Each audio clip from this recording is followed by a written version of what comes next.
안녕하세요, 한벌라입니다. 자, 오늘 소개해드릴 곳은 바로 대한민국의 관문 제3의 도시, 우리나라 철도가 시작된 대한민국 대표적인 국제도시, 대한민국 유일무이 차이나타운이 있는 그곳 인천을 소개합니다.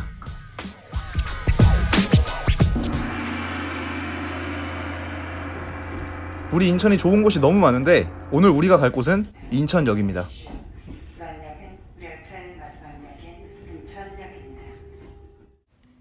1호선 열차를 타고 끝까지 가시면 인천역이 나와요.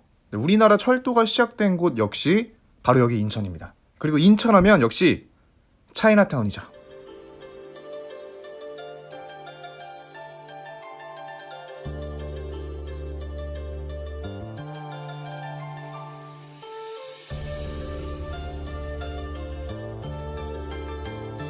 여기 차이나타운은 우리 화교분들의 식당이 많기 때문에 중국 음식이 정말 맛있어요. 그리고 사진 찍을 만한 예쁜 공간도 많고 또 여기 주변에 이쁜 카페들이 정말 많습니다. 그래서 식사하시고 커피 한잔하고 또 자유공원에서 석양을 보시면 아름다운 하루를 보내실 수 있습니다. 여기 차이나타운은 화교분들의 손맛을 맛볼 수 있어요. 그래서 짜장면뿐만 아니라 정말 맛있는 중국 음식이 많으니까 꼭 다양하게 드시는 걸 추천합니다. 자, 이제 이 건물부터 차이나타운이 시작되는데 공화춘을 기준으로 왼쪽으로 가시면 선린문을 볼 수 있습니다. 그리고 이쪽에는 뭐 다양한 식당뿐만 아니라 제과점도 있고요. 그리고 오른쪽으로 가시면 여기가 차이나타운의 중심지입니다. 저는 왼쪽부터 가시는 걸 추천합니다. 자, 이번에는 중화민국의 109주년을 기념해서 대만 국기가 여기저기 걸려 있습니다. 그리고 여기 계단이 있는데 여기를 오르시면 선린문을 갈 수 있어요. 천천히 올라가세요. 힘드니까. 경치가 정말 좋답니다. 12지신 동상이 있는 곳이 바로 선린문입니다. 이 선린은 좋은 이웃이란 뜻인데요. 여기가 봄에 벚꽃이 피면 정말 아름다운 곳입니다. 이 문을 지나면 이제 계단이 나오는데 여기 앞에 보이는 계단을 올라가지 마세요. 올라가면 바로 자유공원이 나오거든요. 근데 여기 아직 갈 때가 아닙니다. 그리고 여기 양 옆에는 이 수오지 벽화가 있습니다. 그래서 수오지에 관심 있으신 분들은 구경하셔도 좋고요. 여기도 봄에 오시면 벚꽃이 만개해서 정말 좋은 곳이랍니다.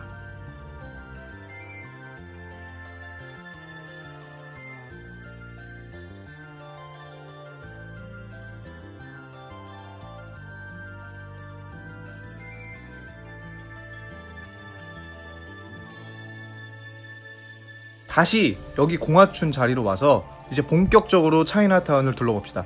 자, 차이나타운을 처음 오신 분들은 좀 작아서 실망을 많이 하세요. 특히 뭐 미국 LA의 차이나타운, 일본 요코하마 차이나타운에 비교하면 우리 인천 차이나타운은 굉장히 작아요. 근데 이거는 우리가 역사를 봐야 됩니다. 여기가 한참 잘 나갈 때는 중국 식당, 상점들로 북적거리던 인천시의 최대 번화가였습니다. 근데 60년대 박정희 대통령 시절 화교들에 대한 경제활동 제재 조치를 시작으로 이곳이 점점 쇠퇴하기 시작했어요.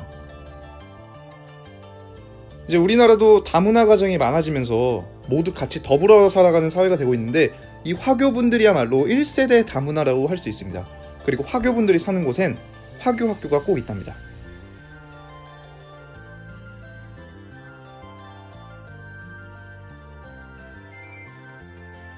그리고 우리가 오해하면 안 되는 게 조선족과 화교는 철저하게 다릅니다. 화교분들은 중국 동포가 아니에요. 화교 2세대, 3세대, 4세대 분들은 고향이 우리나라인 분들입니다. 그리고 보시면 알겠지만 중화민국의 건국절 10월 10일 쌍십절을 기념해서 대만 국기가 걸려있죠. 우리나라 화교분들은 국적이 한국이신 분들도 계시고 그게 아니라면 대만이신 분들이 많습니다. 그래서 우리가 이 화교분들을 중국에서 넘어온 조선족 분들과 같은 선상에서 바라보면 안 된다고 생각합니다. 화교분들은 고향이 한국이에요. 어쨌든 맛있는 간식거리도 많이 팔고요. 저는 특히 이 샹지엔바오, 이 만두를 굉장히 좋아하는데 꼭 드셔보세요. 정말 맛있습니다. 이 차이나타운이 너무 작다 보니까 그냥 앞으로 쭉 걸으시다 보면 이제 경극 가면이 있는 이 골목길이 나와요. 이제 여기가 바로 짜장면의 원조 공화춘이 있던 그 자리입니다. 현재는 짜장면 박물관으로 운영되고 있습니다. 짜장면을 좋아하신다면 나름 재미있는 박물관이에요. 참고로 이 원조 공화추는 현재 운영되고 있지 않습니다. 폐업했습니다.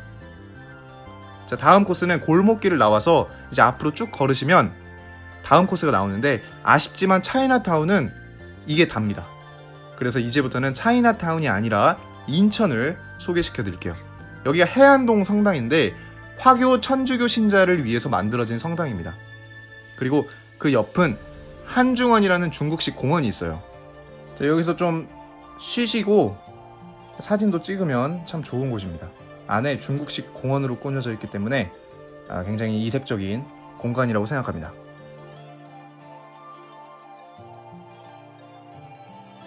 이 길을 쭉 걸으시면 이제 큰 길이 나오는데, 항구가 있는 도시답게 외국과 관련된 건물이 많답니다. 특히 일본이요. 자, 이 건물이 대볼 호텔인데, 이걸 기준으로 오른쪽으로 가면 인천 아트 플랫폼, 왼쪽으로 가시면 자유공원으로 가는 조개지 계단이 나옵니다. 먼저 대볼 호텔, 지금은 박물관인데요. 우리나라 최초의 서양식 호텔입니다. 무려 1880년 일본인이 만든 호텔로 당시에 인천항이 개항되고 서울로 가는 기차가 없었던 거예요. 그래서 조선에 온 외국인들이 인천에서 하루를 묵어야 되는데 그때 이 대불 호텔을 많이 이용했다고 합니다. 돈을 많이 벌었는데 1899년에 경인선이 개통되면서 여기도 자연스럽게 몰락했다고 합니다. 그 옆이 구일본 우선 주식회사 인천 지점입니다. 여기도 1888년 일본이 지은 건물이고요. 1876년에 강화도 조약 이후에 인천이 개항되고 일본이 조선의 해운업을 장악하기 위해서 여기에 인천 지점을 세운 겁니다. 주목할 것은 일본 우선이라는 회사는 아직도 존재하고 잘 나가요. 그리고 미쯔비시와도 연관이 있는 회사입니다. 여기는 볼 때마다 좀 가슴이 아픕니다. 그곳을 지나면 제자백과 동양 철학의 으뜸들이 새겨진 벽을 따라 걸어주세요. 그러면 한중문화원과 화교 역사관이 나옵니다.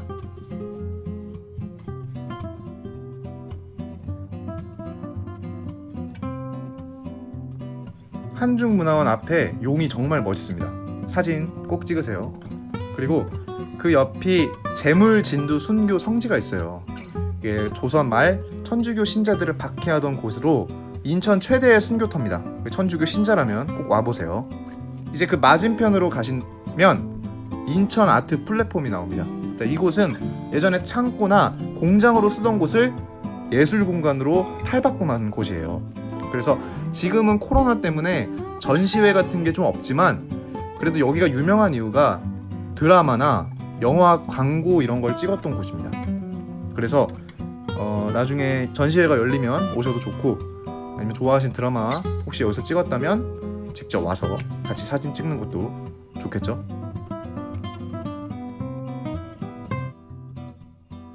아트 플랫폼을 지나면 이제 사거리가 나오는데, 여기서 왼쪽으로 꺾으셔서 조금만 걸어주세요.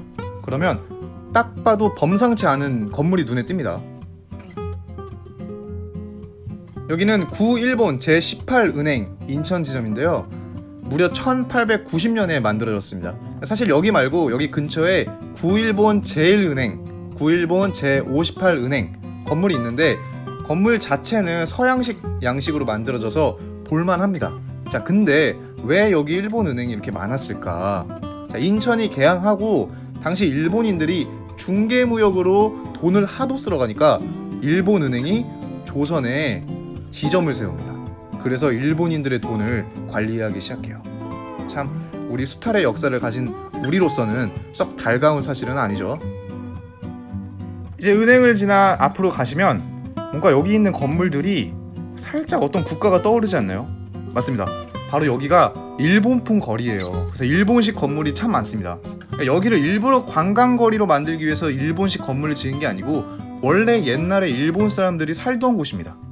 가슴이 아프긴 하지만 어쨌든 역사적으로 의미가 있는 장소죠. 근데 여기가 음식점이나 이쁜 카페들이 참 많습니다. 그래서 커피 한 잔 하시기에는 굉장히 좋은 곳이에요. 사진 찍기도 굉장히 좋고요.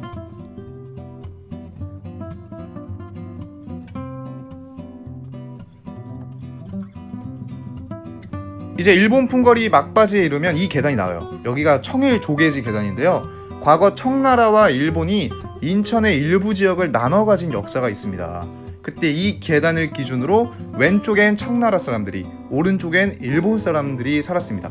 그래서 인천에 차이나타운이 있고 이렇게 일본식 건물이 있는 겁니다. 자, 어쨌든 이 조계지 계단을 보시면 여기 이 건물 있죠. 이 건축 양식이 아마 이거는 오른쪽에 있는 게 일본식을 표현한 것 같고 이게 왼쪽에 있는 게 중국식을 표현한 것 같아요. 자, 어쨌든 이 계단을 오르시면 자유공원으로 갈 수 있는데요. 계단을 끝까지 오르시면 동상이 하나 나와요. 그 동상의 주인공이 바로 유교 사상의 공자가 나옵니다. 뒤를 돌아보시면 또 이렇게 인천항, 인천 바다가 보이니까 아주 아름답습니다. 계단을 끝까지 오르시면 이제 여기 삼국지 벽화거리가 나와요. 도원결의부터 마지막 이야기까지 벽화로 새겨져 있습니다. 일로 가시면 차이나타운이 나오니까 일로 가지 마시고 이쪽으로 자유공원 가는 길로 따라오세요. 여기도 이제 봄에 오시면 벚꽃이 너무나 이쁘게 피는 공원이에요. 그래서 벚꽃놀이로 또 유명한 공원이고요. 봄에 한번 꼭 오세요. 자유공원이 우리나라 최초의 서양식 공원입니다. 무려 종로의 탑골공원보다 9년이나 앞선 1888년에 만들어졌어요. 그때는 만국공원으로 불렸는데 그 이유가 인천이 개항되고 청나라, 일본 사람뿐만 아니고 서양 사람들이 여기 살면서 자연스럽게 서양식 공원이 만들어졌고 만국공원이라 불렀답니다. 그래서 여기서 이제 광장이 나오는데 여기서도 인천항, 이제 인천 바다를 볼 수 있습니다. 사실 이 자유공원이 유명한 이유가 있는데 바로 여기에 또 동상이 하나 있어요. 그 유명한 주인공, 또 우리나라 역사에서 빼놓을 수 없는 외국인이죠. 바로 그분, 메가더 장군 동상이 있습니다.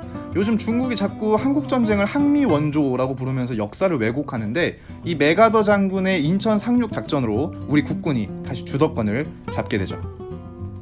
자, 이제 마지막 코스, 자유공원에서 계속 앞으로 걸어오시면 이제 이런 거리가 나오는데 여기에도 이쁜 카페가 좀 있거든요. 아주 한적하고 특히 여기는 인천 바다를 볼 수 있어요. 꼭 오세요. 자, 걷다 보면 가파른 계단을 하나 보실 수 있는데 자, 주저하지 말고 이곳을 내려가 주십시오. 그러면 우리가 마지막으로 봐야 하는 홍해문이 나옵니다. 이게 홍해문입니다. 이게 뭐냐? 자, 뜻은 무지개처럼 생긴 문이다 해서 홍예문인데요. 1908년 일본이 인천항에서 철도까지 물자를 빨리 옮기기 위해서, 그리고 당시 포화 상태였던 일본이 거주지를 확장하기 위해서 이 문을 만듭니다. 그래서 일본이 설계하고 조선인과 중국인 노동자들이 만들었습니다. 실제로 보시면 규모가 어마어마합니다. 높이가 무려 13m예요. 그래서 참 거대한 문이긴 한데 그 목적이 조선의 수탈과 관련이 있다는 게 조금 씁쓸한 문이기도 합니다. 자, 이렇게 해서 오늘 인천 차이나타운을 시작으로 홍해문까지 살펴봤는데 사실 인천은 제가 제일 좋아하는 곳인데 많은 사람들이 볼 게 없다, 뭐 차이나타운 하면 그냥 중국만을 떠올리는 게 좀 마음이 아팠어요. 그래서 오늘 이렇게 준비해봤는데 좀 어떠실까 모르겠네요. 어쨌든 차이나타운에 가시면 우리 화교분들의 중국 음식 정말 맛있으니까 그 꼭 드시고 그 좋은 추억 많이 만드시고 또 카페에 가서 연인과 그리고 가족들, 친구들과 좋은 추억을 만드시기 바랍니다. 그리고 마지막으로 잊지 마십시오. 화교분들은 우리나라가 고향인 분들입니다. 외국인이 아닙니다. 감사합니다.